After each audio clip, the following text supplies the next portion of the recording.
વિધિ કરીશું એ હરિમંદિરોના નિર્માણની અંદર જેઓ હોમાઈ ગયા છે એવા અગ્રેસર કાર્યકર્તાઓ અહીંયા ઉપસ્થિત છે, તેઓ આપણને આગળના કાર્યક્રમમાં જોડશે. શ્રી સ્વામિનારાયણ ભગવાનની જય. 9 ડિસેમ્બર 1966ના રોજ બ્રહ્મ સ્વરૂપ યોગીજી મહારાજે જે પ્રાર્થના કરી હતી એ આ ગુરુનું સ્થાન મેળાવ છે તેનો અદ્ભુત મહિમા છે. શાસ્ત્રીજી મહારાજનો અહીં જન્મ થયો છે.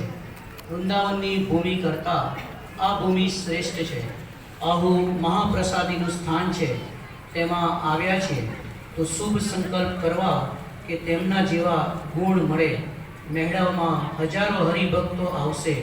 બ્રહ્મ સ્વરૂપ યોગીજી મહારાજ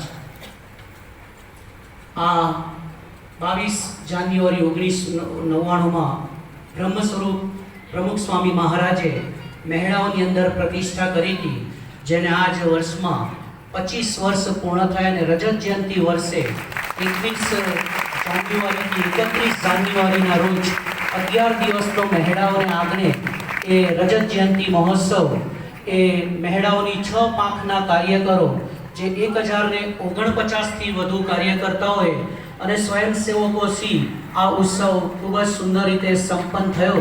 અને આજે આપણને એવા મંદિરોની ભેટ થઈ છે, જેમાંનું મુખ્ય આ મહેડાઓનું શિખરદ મંદિર જે આપણે અત્રે દર્શન કરી રહ્યા છે. અને આ મહેડાઓની અંદર રહીને જે બીજા 4 ક્ષેત્રો પેટલાદ, સોજિત્રા, મહેડાવ અને પોરડા, જેની અંદર આ સત્સંગ કેન્દ્રો ચાલી રહ્યા છે, આ સત્સંગ કેન્દ્રોની અંદર જે પ્રવૃત્તિ દર મહિને પહેલા રવિવારે સમગ્ર મહેડાવ ઝોનના 6 પાંખના કાર્યકર્તાઓની એક સાથે એ મીટિંગ થઈ રહી છે. તો એ મીટિંગ એ પણ આ કલ્પવૃક્ષ સમાન મંદિરો જે અહીંયા ભેટ થયા છે, જેમાં 4 વિભાગની અંદર ક્ષેત્રો છે, એના મંદિરોની ઝાંખી મહેડાવ ક્ષેત્રથી શરૂ થશે. વાત કરીએ તો મહેડાવ ક્ષેત્રમાં વિશેષતા એ કહેવાય કે દર 4 કિલોમીટરે એક મંદિર આવેલું છે સ્વામી બાપા. આપણે જો કામ ચાલુ મહેડાવથી કરીએ તો દર 4 કિલોમીટરે એમાં મહેડાવ જન્મસ્થાન શાસ્ત્રીજી મહારાજનું મૂર્તિ દર્શન એટલે કે મહેડાવનું મુખ્ય મંદિર, પાડગોલ મંદિર, કરોલી મંદિર, ચાંગા મંદિર, ત્યારબાદ ગંગાપુર મંદિર, ત્યારબાદ ડેમોલ મંદિર, ત્યારબાદ દેવા મંદિર જે બાપા નડિયાદ તમે મૂર્તિ પ્રતિષ્ઠા આપના હાથે હમણાં જ થઈ માર્ચ ફેબ્રુઆરી મહિનામાં, રામોલ મંદિર, પેટલી મંદિર, ડભો મંદિર.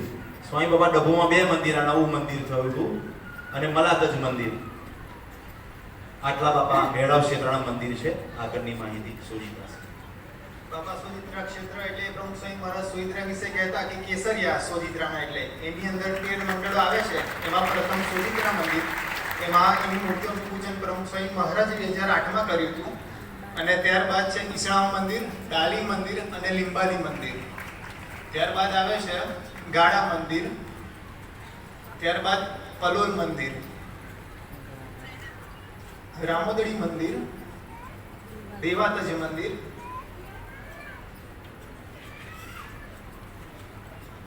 અને સુણાવ મંદિર, નાર મંદિર, પાળજ મંદિર, કાસોર મંદિર. સ્વામી બાપા પોરડા ક્ષેત્ર તેના જે મંદિરો પ્રતિષ્ઠિત થયેલા છે એની વિશેષતા એ છે કે તમામ મંદિરોની અંદર આપ પધાર્યા હતા અને તમામ મંદિરોની અંદર લાભ આપેલો છે. એમાંનું પહેલું મંદિર છે પોરડા મંદિર. બીજું છે રંગાઈપુરા અરડી મંદિર. અરડી મંદિરની અંદર આપ નાદુરસ્ત તબિયત હોવા છતાં પ્રતિષ્ઠા કરેલી અને સભાની અંદર પણ લાભ આપેલો. ભવાનીપુરા મંદિર જે ગયા વર્ષે જ પ્રતિષ્ઠિત થયું છે.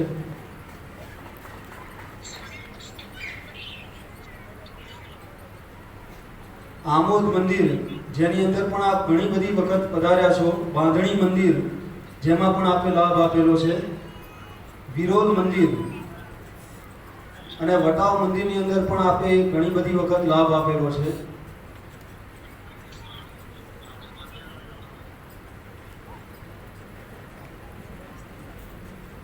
પેટલાદ મંદિર, પેટલાદ ક્ષેત્રમાં પેટલાદ મંદિર, પેટલાદની અંદર પણ 2 મંદિર છે. પ્રમુખ સ્વામી મહારાજે બાંધેલું અને અત્રે આપે પ્રતિષ્ઠા કરીએ.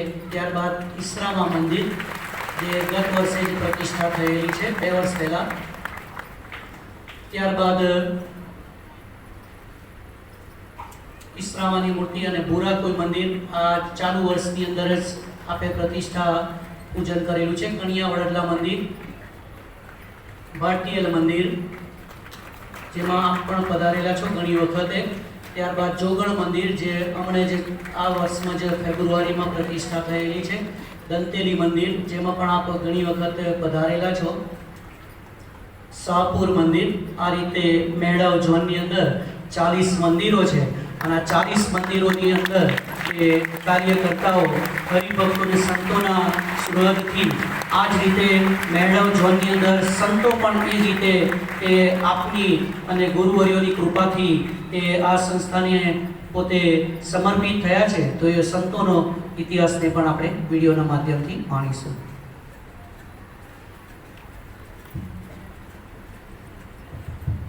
સ્વામી, હમણાં આપણે 40 હરિમંદિરોને નિહાળ્યા.